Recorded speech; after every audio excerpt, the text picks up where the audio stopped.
Hey everyone, welcome to today's Storytime Explainer. I am so excited you're here with us. We've got a fantastic, really fascinating story to dive right into today. We're going to be exploring an old tale called The Three Fish and the Fisherman. It's packed with a little bit of danger, a lot of excitement, and a super important lesson that you can literally use every single day. So get comfy and let's jump right in. But actually, before we meet our underwater friends, I've got a quick question for you. Have you ever ignored a warning? Just think about it for a second. Has a grown-up ever said something to you like, hey, be careful, don't run near the pool, or don't touch that, it's hot. But maybe, just maybe, you didn't listen? What happened next? Usually when we get a warning, it's there to keep us safe, right? Keep that idea right in the front of your mind, because warnings are a huge part of the story we're about to uncover. All right, let's meet the three fish. I want you to picture this in your mind. A beautiful, clear, sparkling lake. The water is cool, it's completely peaceful, and the sun shines all the way down to the sandy bottom. And in this lovely lake lived three fish who had been best friends since they were just tiny little minnows. But even though they were absolute besties, they were all very, very different from each other. First up, we have Gyaan. Now, Gyaan was sharp. She was observant and always thinking, like 3 steps ahead. If there was even a tiny change in the water, Gyaan noticed it first. Next, we meet Chetana. Chetana was sensible, she was alert, but she had one little problem. She was kind of slow to make a decision and actually do something about it. And finally, there's Somari. Somari was carefree, sleepy, and wonderfully lazy. If anything happened, Somari would just yawn and say, whatever happens, happens, why worry?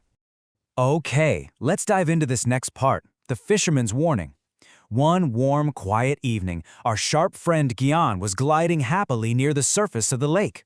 The water was perfectly still, the bugs were buzzing, but suddenly, Gyaan heard a sound that made her blood run absolutely cold.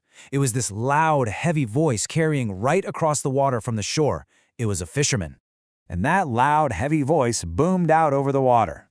"This lake is full of fat, lazy fish. I'll bring my biggest net tomorrow morning. We'll have a fine catch." Wow. Imagine hearing that big, booming voice. The fisherman wasn't just stopping by to say hi. He was planning to throw a massive net into their peaceful home the very next morning. Obviously, Gyaan's fins began to tremble.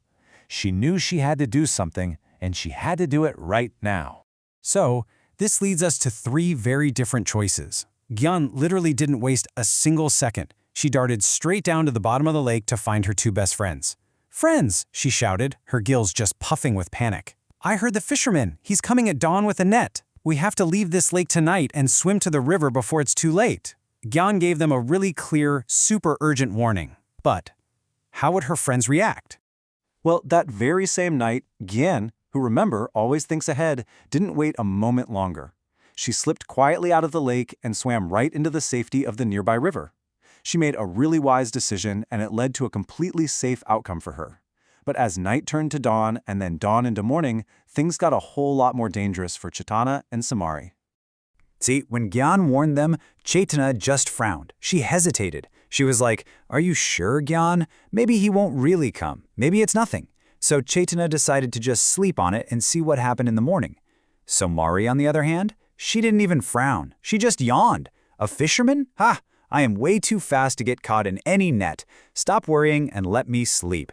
And with that, Somari just flicked her tail and drifted off to the bottom of the lake without a single care in the world. Now, we reach the part where the fisherman returns, and exactly as he promised, the night ended. Dawn broke, golden over the lake, painting the water with this bright morning light.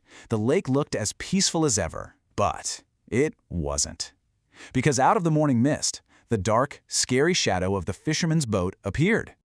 The boat cut silently through the water, and then suddenly his great net unrolled beneath the surface.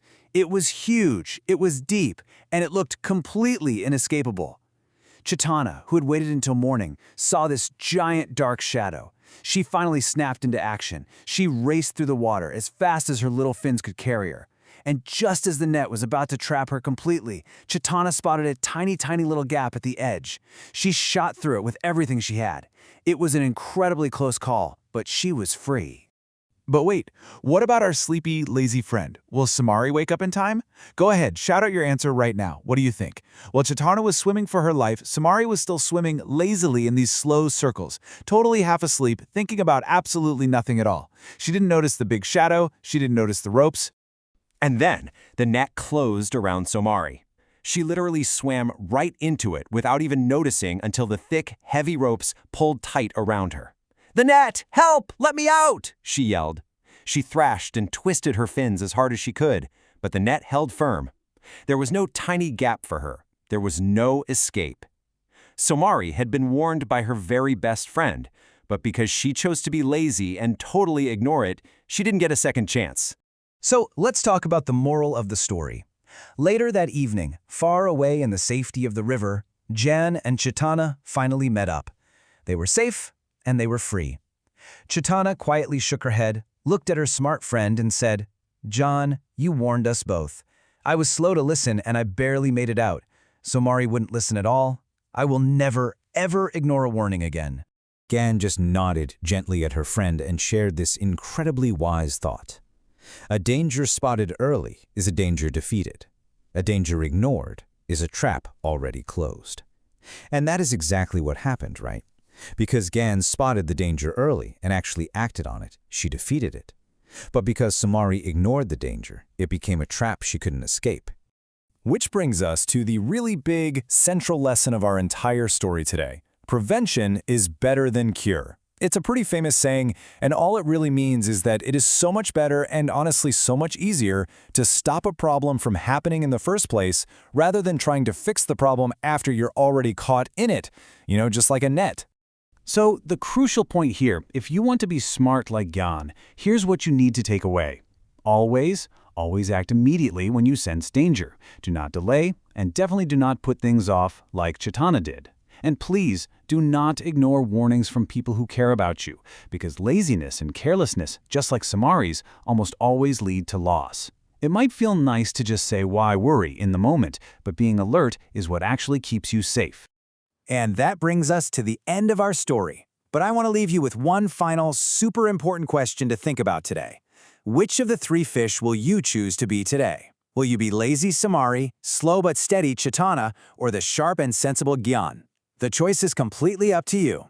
Thank you so much for hanging out with me for this Storytime Explainer. Keep your eyes open, always listen to warnings, and I will see you next time. Like, share and subscribe for more videos.